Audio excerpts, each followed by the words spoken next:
سال بعد DHQ ہسپتال کا شعبہ امراض ناک کان گلا فعال کر دیا گیا۔ DHQ ہسپتال میں ENT وارڈ کا افتتاح کر دیا گیا۔ ہمارے ساتھ موجود ہیں ویہاڑی سے حافظ عبد المالک، مزید ان سے جانتے ہیں۔ جی عبد المالک، آگاہ کیجیے گا۔ جی بالکل، 10 سال بعد DHQ ہسپتال ویہاڑی کا شعبہ امراض ناک کان گلا فعال کر دیا گیا ہے۔ DHQ ہسپتال میں ENT وارڈ کا افتتاح ڈپٹی کمشنر سید آصف حسین شاہ نے کیا۔ یہ شعبہ عرصہ 10 سال سے ENT سرجن اسپیشلسٹ کی عدم تعیناتی کی وجہ سے بند تھا۔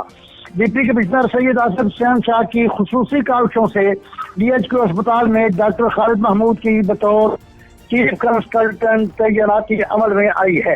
اس موقع پر ڈپٹی کمشنر سید آصف حسین شاہ نے کہا کہ ENT شعبہ کے فعال ہونے سے شہریوں کو ان کی دہلیز پر علاج کی سہولت میسر آ چکی ہے۔ ماحولیاتی آلودگی میں اضافہ کے باعث بھی ENT شعبہ کی اہمیت بہت زیادہ ہے۔ ناک کان اور گلے کے مریضوں کے مہنگے پرائیویٹ اسپتالوں سے جان چھوٹ گئی ہے۔ اب ایسے مریض DHQ اسپتال میں ملنے والی سہولیات سے فائدہ اٹھا سکیں گے۔ جی بہت شکریہ حافظ عبد المالک۔ مزید خبروں کے لیے دیکھتے رہیے رچنا نیوز۔